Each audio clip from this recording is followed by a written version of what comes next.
I'm here at the Rome USO with Mr. Joseph Walker, the director of the Rome USO. Joseph, thanks for joining us. People know you down in Naples. You've been down there for a number of years. You've kind of grown within the organization. And now here you are in Rome, which is good for you as well and the community because people come up to Rome and they see you up here as well. How did that come about?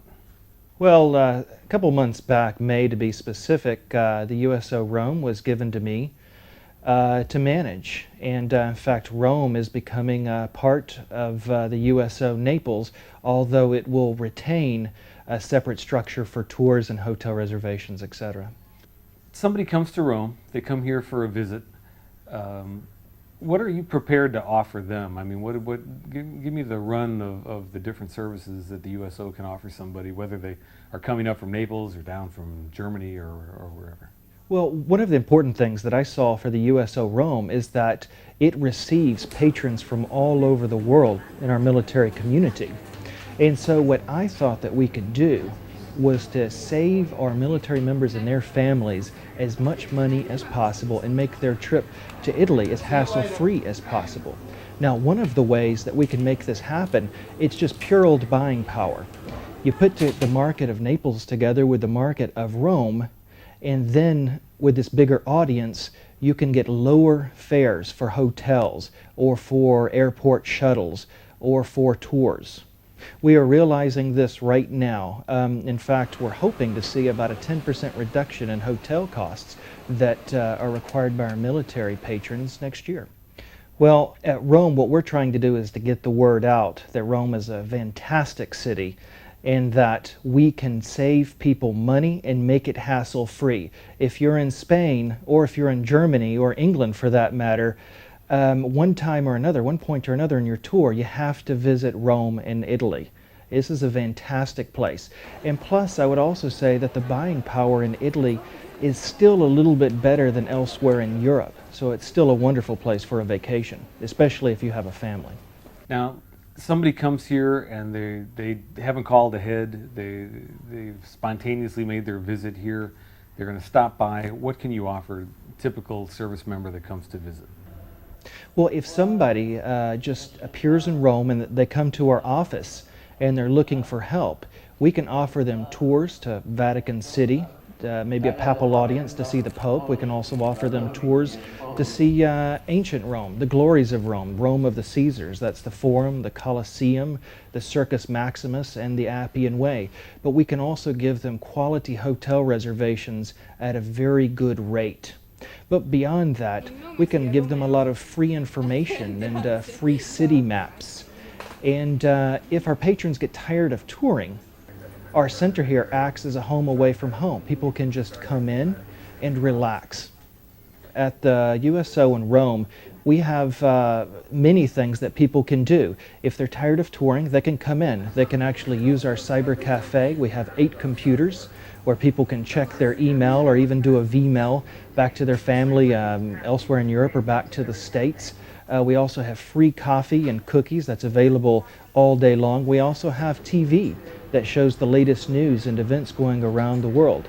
And I would also mention that if people just wanted to relax and close their eyes for a moment, that's possible too here. Now conversely, let's say somebody comes in and it's not a good thing. Maybe they lost their luggage. Maybe somebody pickpocketed their wallet or something. Can USO help in that respect as well? Well, in the unlikely event that something bad did happen to one of our patrons here in Rome, they could come to the USO and we will put them in contact with the local police in order to file out a report. And in extreme cases where somebody loses their wallet and all of their money and they have no way to be able to sustain themselves, we will help them. When somebody is getting ready to leave, they've had their visit here, what would you hope somebody takes with them when they leave, in the biggest sense of the word? What do you hope that they walk away with? Well, when people leave Rome, we hope from a USO point of view that they have valued our services as we value them as patrons, but maybe even more importantly, that they had a great stay in Rome, that they loved the food, that they loved the tours that they took, that their hotel was adequate, and that they'll come back. Well, Joseph, thanks a lot. I've been talking with Mr. Joseph Walker, the director of the Rome USO. Joseph, thanks for joining us on Destinations. It's been my pleasure.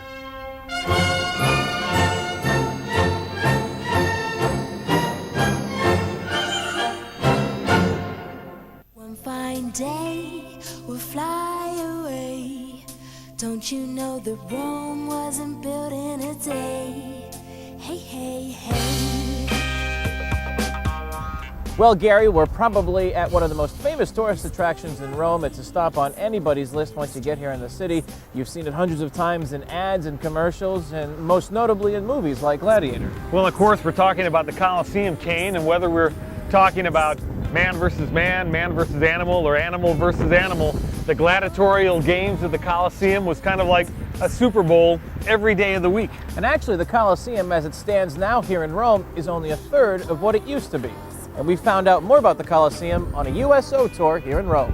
'Cause you and me, we're meant to be walking free in harmony. One fine day we'll fly away. Don't you know that Rome wasn't built in a day? Hey, hey, hey. In the afternoon, instead, the gladiators' combats.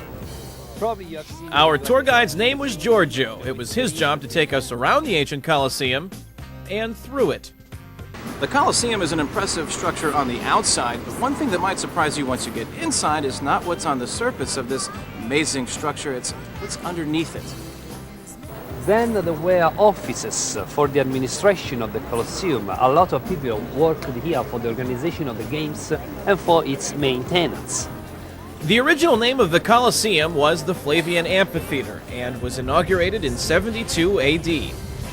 It could hold up to 55,000 spectators. At one time, a massive velarium, or silk awning, kept the sun out of spectators' eyes. Don't you know that Rome wasn't built in a day? Much of the stone and metal used to construct the Colosseum was looted or salvaged over the years.